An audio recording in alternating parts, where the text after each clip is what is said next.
ये कहानी इसी सदी की है। एक गर्द जंगल में एक आम का पेड़ था। उस जंगल के पास ही एक छोटा सा गांव था।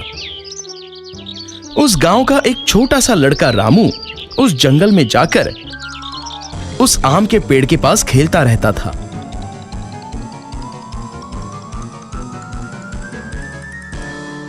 वो उस पेड़ पर चढ़ता, आम खाता और बाद में आराम से उस पेड़ के नीचे एक नींद की झपकी लेता। रामू को पेड़ के साथ खेलना अच्छा लगता, तो उस आम के पेड़ को भी खुशी होती।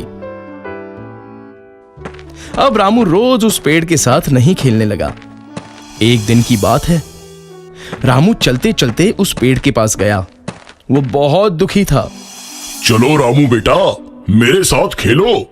आम के पेड़ ने कहा, मैं अब बच्चा नहीं रहा जो तुम्हारे साथ खेलूं।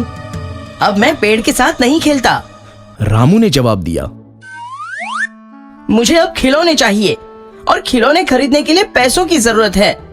रामू आगे बोला, माफ करो बेटा, पर मेरे पास पैसे नहीं है, परंतु तुम आम तोड़ सकते हो और उसे बाजार में जाकर बेचकर पैसे कमा सकते हो। रामू ये सुनते ही खुश हो गया। उसने आम तोड़े, उसे जमा किया और खुशी खुशी वहां से चला गया। लेकिन बहुत दिनों तक रामू वापस उस आम के पेड़ के पास नहीं आया। बेचारा आम का पेड़ बहुत दुखी हो गया। कुछ सालों बाद रामू अब आदमी बन गया था। फिर से उस आम के पेड़ के पास वो आया।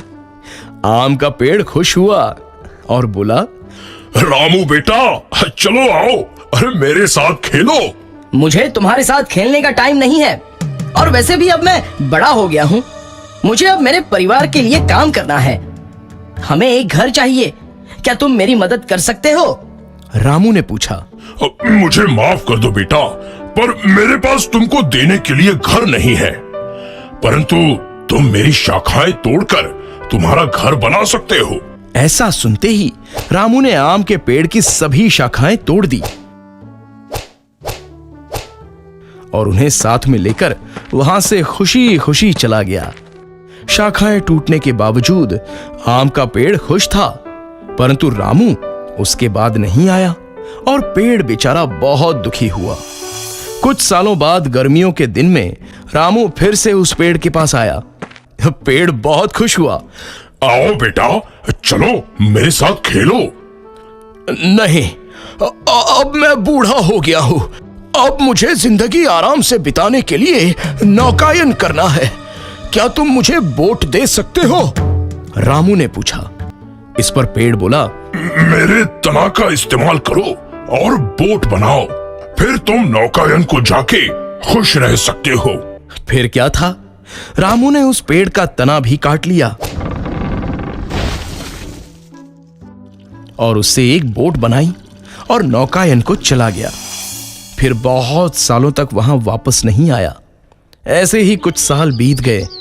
आखिर एक दिन रामू वापस आया। रामू को देखकर पेड़ बोला, मुझे माफ करना बेटा, परंतु तुम्हें देने के लिए अब मेरे पास कुछ नहीं बचा है। आम तो कभी के खत्म हो गए।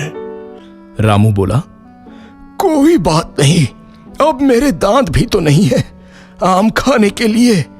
पेड़ बोला, तुम्हें खेलने के लिए अब शाखाएं भी नहीं है। पर अब मैं भी बहुत बूढ़ा हो गया हूं शाखाओं पर चढ़ने के लिए। रामू ने जवाब दिया। पेड़ इस पर बोला, मेरे पास सचमुच कुछ नहीं बचा है तुम्हें देने के लिए। बस ये मरने वाली जड़ी है मेरे पास। और आम का पेड़ रोने लगा।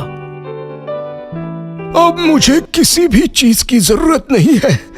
अब मैं थक गया हूं, बस आराम करना चाहता हूं। रामू बोला। पेड़ बोला, तो फिर तो अच्छा है। पेड़ की जड़ें आराम के लिए सबसे अच्छी जगह होती हैं। आओ मेरे पास बैठो और आराम करो। रामू नीचे बैठा। आम का पेड़ खुश हुआ और वो रोने लगा। दोस्तों, ये कहानी हमारे दिल को छू लेती है कि कैसे एक पेड़ हमारे जीवन में बस जीवन भर देते ही रहता है और इंसान उस बात की कद्र तक नहीं करता। पेड़ हमें छांव और फल देते हैं, लकड़ियां देते हैं, पर हम इंसान उन्हें बेरहमी से हमारे फायदे के लिए काटते हैं और वापस कुछ नहीं देते। दोस्तों, आपसे गुजारिश है कि आप नया पेड़ नहीं लगा सकते तो कम से कम उन्हें काटो मत। धन्यवाद।